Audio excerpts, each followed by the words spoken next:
No dia 9 de janeiro de 2007, às 10 horas da manhã, o mundo mudou. Deixou de ser o mesmo e começou a se tornar uma máquina de moer atenção. Isso porque foi nesse fatídico dia que Steve Jobs lançou o iPhone, o primeiro aparelho a se conectar da forma que a gente conhece, na internet. E aí vieram aplicativos, redes sociais, o Android, a massificação desses aparelhos, e hoje 6,4 bilhões de pessoas têm um smartphone, superando com folga o saneamento básico, que chega a 4,4 bilhões. Pode parecer bizarro ou ilógico, mas faz sentido. O instinto humano de encontrar uma coisa interessante e prestar atenção naquilo é tão primal quanto as nossas necessidades fisiológicas. E esses aparelhinhos e as suas redes sociais são formidáveis em saciar esse nosso desejo. A gente passou a ter, pela primeira vez na história, acesso a um fluxo constante e quase infinito de informações novas. E ao mesmo tempo, foram aparecendo sinais de que alguma coisa não estava andando bem. A média da atenção humana, segundo o estudo da Microsoft, tinha regredido para míseros 8 segundinhos, 1 segundo a menos do que o peixe dourado, uma espécie ornamental de aquário capaz de focar num estímulo visual por 9 segundos. Essa informação de 2017 correu o mundo, saiu no New York Times, no Guardian, na revistas Time, New Scientist e numa série de outros veículos grandes de imprensa. E obviamente foi replicado em milhões de páginas de internet. Só que aí que vem o plot twist. O tal estudo, que não era nem da Microsoft, não apresentava nenhuma prova desses indícios. Os autores não tinham feito nenhuma experiência concreta, fosse com humanos, fossem com os peixinhos, e citavam números de origem indefinida e impossíveis de comprovar. Então, a notícia não só parece absurda, ela é de fato absurda. Mas isso não impediu que se espalhasse de forma inquestionada por todos os cantos, simplesmente porque ninguém tinha se dado ao trabalho de prestar atenção ao que estava lendo. Então esse papo de 8 segundos é um mito, mas talvez você tenha um feeling correto de que a atenção humana de fato está caindo. E calma, esse dado não é fake, não tem peixinhos na história, mas tem dados comprovando esse fenômeno. Ele inclusive é bastante visível, como por exemplo o TikTok. O ritmo acelerado dos seus videozinhos conquistou 1,6 bilhão de usuários, um número maravilhoso, gigantesco. E inclusive por isso todas as outras redes sociais copiaram o formato com vídeos verticais curtíssimos, como Shorts, Reels, Kawaii, etc. Um outro exemplo também é o WhatsApp. Virou hábito ouvir áudios numa velocidade acelerada, 1,5, 2, eu pelo menos só escuto áudio na velocidade 2. E também tem o fato de que a gente assiste filmes e maratona séries quase sempre com o celular pertinho da mão, desviando periodicamente o foco da história. Isso tudo mostra que em vez de caçar coisas interessantes, hoje a gente tem na verdade que se esquivar, se defender da chuva de estímulos que disputam a nossa atenção. E tem cada vez mais serviços de streaming, de podcasts, filmes, vídeos, livros, jogos, notícias, todas as formas possíveis de informação e entretenimento, tudo isso disputando a tua atenção, tudo na palma da sua mão. Isso tudo é maravilhoso, mas também tem consequências ruins. Está cada vez mais difícil de focar em alguma coisa. Qual que foi a última coisa que chamou sua atenção na internet hoje? Você lembra? É bem possível que não, porque você olhou aquilo por tão pouco tempo que seu cérebro nem chegou a formar uma memória. Impactante, mas calma, que a gente tem que dar uns passos para trás e começar entendendo, na verdade, o que é essa atenção que está faltando. Começando no começo, houve uma explosão, o Big Bang, e daí aconteceu um monte de coisas, e daí um dia, 4 bilhões de anos atrás, o carbono e os gases da atmosfera se juntaram, formaram moléculas que conseguiam se multiplicar, e dessa loucura toda surgiu a vida. Delas vieram bactérias, arqueias, fungos, plantas e animais. E esses últimos, os animaizinhos, vieram com uma habilidade revolucionária, o poder de decidir a sua reação a estímulos externos, ficar ou fugir, afagar ou atacar, ignorar ou observar. A habilidade de direcionar o olhar e os pensamentos ao que realmente interessa, ou seja, prestar atenção. E é uma baita vantagem evolutiva, porque permite que o bichinho concentre a sua capacidade cognitiva numa coisa só, e lembrando que capacidade cognitiva é um recurso finito e bastante escasso. Mas a gente já vai falar sobre isso. Então, com essa habilidade, essa atenção, o bichinho consegue usar a sua cognição para entender a coisa observada, podendo se antecipar ou reagir melhor a ela. Afinal, presta atenção aos seus predadores ou às suas presas e você vai ter mais chance de comer e não ser comido. Então, a atenção é útil para todo animal, tanto assim que ela emana do nosso sistema límbico, a parte mais interna e mais antiga do nosso cérebro que o Homo sapiens compartilha com uma série de outras espécies. Lembrando também que o sistema límbico controla as funções como memória e o medo, e talvez é por isso que você não se lembra direito do último post que você viu. Resumindo, a atenção é um instinto nato, a força que alimenta a curiosidade das crianças e estrutura o raciocínio dos adultos. Permite priorizar tarefas, estabelecer metas, controlar impulsos. Mas como a gente falou, ela não é infinita porque depende de um outro elemento cerebral, a rede executiva central, que é formada por um conjunto de áreas como o córtex pré-frontal dorsolateral e o córtex lateral posterior.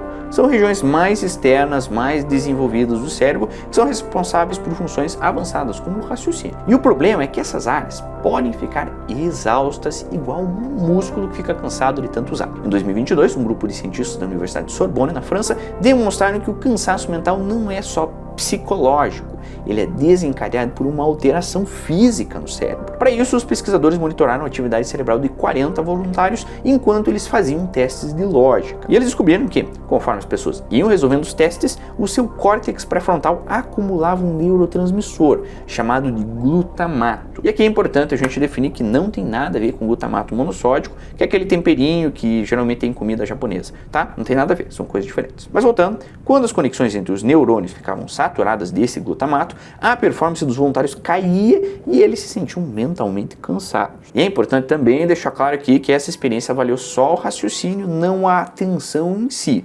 Mas é muito provável que uma coisa bastante parecida aconteça com a atenção, porque a nossa capacidade de foco também vai se esgotando durante o dia, tornando mais difícil resistir a distrações. Quando isso acontece, nosso cérebro vai perdendo a capacidade de manter a atenção sustentada e sendo dominada pela atenção cinética.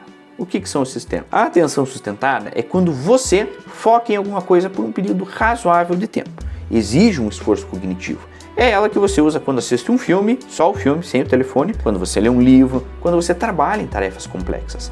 Agora, a atenção cinética, ela tem isso não porque ela é caracterizada por um movimento mental, quase como se fosse uma coisa passiva. É um estado de atenção em que a gente constantemente troca de foco, indo do computador para o celular, do WhatsApp para o Instagram, do Instagram para o TikTok e assim por diante, ficando pouco tempo em cada coisa. E quanto mais você é interrompido por estímulos externos, maior é a chance que você também se distraia com estímulos internos da sua própria mente. Então, comece a devanear sobre 1000 coisas, nenhuma das quais tinha relação com aquilo que você estava fazendo. Por mais que talvez você se frustre com isso, saiba que isso é normal. Um estudo da Califórnia pediu para um grupo de voluntários se sentar e ler Guerra e Paz, um romance escrito por Tolstói de 1544 páginas. E esse estudo rolou lá em 2004, antes dos smartphones, das redes sociais como a gente conhece. E os participantes tinham só o livro e um botãozinho que eles tinham que apertar quando sentissem que tivessem viajado na maionese e saído da leitura. O que esse teste confirmou é que, mesmo nesse contexto de imersão absoluta, completo isolamento, sem nenhuma distração disponível, a atenção desviava regularmente. Então é normal perder o foco. Isso acontece comigo e eu sei que acontece com você também. Afinal, o cérebro não é uma máquina e algum grau de desatenção é natural, é desejável, é uma das forças que compõe a nossa criatividade. Já deve ter ouvido falar de ócio criativo. Mas o que não é natural é a escala com que o mundo tem explorado e disputado o foco das pessoas. Se tornou um negócio bilionário que mobiliza as maiores empresas de tecnologia. É a indústria da atenção. Quando você usa o Google, uma rede social ou qualquer outro serviço online gratuito, você normalmente paga por ele com os dados que você tem ou que você gera e principalmente com a atenção que você fornece. 80% da receita do Google, 90% do faturamento da Meta e 100% da renda do TikTok vem de propagandas colocadas juntos aos posts. Os nossos dados então servem para personalizar esses anúncios e escolhendo coisas que supostamente vão nos interessar. E as grandes empresas de tecnologia existem para conquistar o seu foco e vender ele para alguém. Esse, meus senhores e senhoras, é o cerne da economia da atenção. A atenção se tornou tão rentável que ganhou até uma versão sintética com bots que são criados para consumir conteúdo em aplicativos como se fossem gente e gerar receita publicitária. Um relatório da Universidade de Baltimore e de uma empresa de analytics, a CHEQ, estima que anunciantes percam cerca de 35 bilhões de dólares anuais para esse tipo de fraude com bots. Mas, como a gente falou, a atenção das pessoas vem diminuindo, então a economia da atenção vem enfrentando uma crise em decorrência da superexploração que fez da nossa atenção. atenção. Com cada vez mais conteúdo disputando o nosso olhar, a gente acaba não prestando atenção em nenhum deles e isso abala diretamente a publicidade que paga contra a internet. Claro, nem sempre a publicidade requer que você clique ou interaja com ela. Basta só que a marca ou o produto fique na sua cabecinha. Só que muitas vezes nem isso acontece. Você se lembra da última propaganda que viu na internet? Então, a gente se tornou expert em ignorar o bombardeio de anúncios que permeia a nossa vida. Não teve vezes que você foi ler uma notícia e teve que separar para os lados tudo aqueles anúncios que aparecem para você conseguir ler o que realmente importava? Então, e assim que empresas que anunciam em plataformas digitais verem que não está tendo um retorno compatível com o investimento, vão obviamente reduzir drasticamente as campanhas publicitárias, o que vai abalar diretamente a principal ou a única fonte de financiamento de um monte de gigantes da tecnologia. Para tentar evitar essa situação, o TikTok tentou dar um passinho para trás e reverter o picotamento da atenção que ele mesmo estimulou, passando, por exemplo, a aceitar vídeos longos de até 10 minutos. Lembrando que no início o TikTok só aceitava vídeos de 15 segundos. Em 2022, a revista Wired teve acesso a um documento interno do TikTok que revelou o motivo da mudança. A empresa queria vídeos mais longos porque eles prendiam a atenção por mais tempo e era mais fácil inserir anúncios no meio. Só que não deu certo, o ritmo seguiu frenético. Os mesmos documentos internos apontavam que 50% dos usuários do aplicativo consideravam estressante conteúdos com mais de 1 minuto e 30% assistiam vídeos online na velocidade 2. Então, o estrago já estava feito. E isso tudo porque o consumo ultra fragmentado de informação tem efeitos nefastos na nossa cabecinha. Em 2021, pesquisadores da Universidade de Zhejiang, na China, monitoraram o cérebro de 30 voluntários enquanto eles usavam Douyin, que é a versão chinesa do TikTok. Nesse estudo, as pessoas foram expostas a 2 tipos de vídeo. Alguns escolhidos com precisão pelo algoritmo do TikTok e outros mais genéricos, que igual aqueles que aparecem quando você entra no TikTok pela primeira vez e o aplicativo não sabe nada sobre você. Esses 2 tipos de vídeo reduziram nessa pesquisa a atividade de algumas regiões cerebrais, como o córtex cingulado dorsal, que está relacionado ao autocontrole, e o córtex orbitofrontal, ligado à tomada de decisões e à formação de memórias. Mas quando os vídeos eram altamente personalizados, na segunda situação, tinha uma maior ativação de novas regiões cerebrais, incluindo a área tegmental ventral, que controla a liberação de dopamina. Lembrando, a dopamina, neurotransmissor relacionado a sensações prazerosas como comer doce, fazer sexo ou encontrar alguma informação interessante. E principalmente, também pode ser estimulada pelo uso de drogas e substâncias viciantes. Mas é claro, drogas provocam uma liberação de dopamina muito maior do que o TikTok. Mas um ponto é igual. A pessoa viciada sempre acha que está no controle e que consegue determinar quando e por quanto tempo vai usar aquela coisa. Você consegue fazer isso com o seu telefone? Me deixa aqui nos comentários. Mas na tentativa de frear esse vício, surgiram modas como o jejum de dopamina. E apesar do termo jejum, não é nada muito extremo. A ideia é, na verdade, só de programar algumas fugas do celular, suspendendo o uso por um tempo limitado, como, por exemplo, não usar durante a noite ou não usar durante o fim de semana. E funciona muito bem se você incluir momentos em que você deixa de encharcar o teu cérebro com 1001 estímulos, você vai perceber que você vai se sentir mais calmo, mais focado. Eu realmente recomendo esse teste. Mas fica uma questão. Isso resolve todos os problemas que a gente ilustrou até aqui? Um escritor inglês chamado Johann Hari apontou no seu livro Stolen Focus que essa estratégia do jejum de dopamina é individual, não causa mudanças significativas.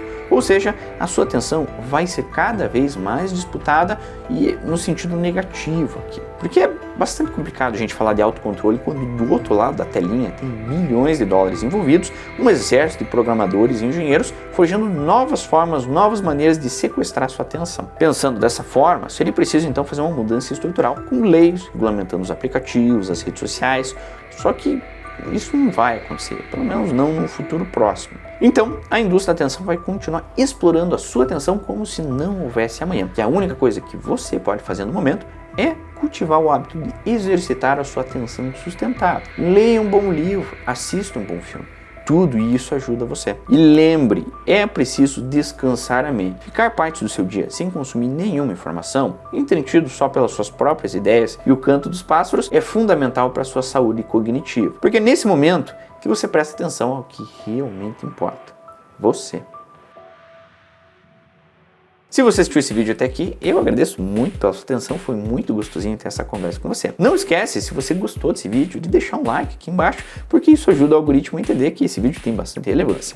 Mas se você gostou muito, amou o vídeo, não esquece também de se inscrever e de ativar o sininho para você ficar atualizado de tudo que está acontecendo no canal.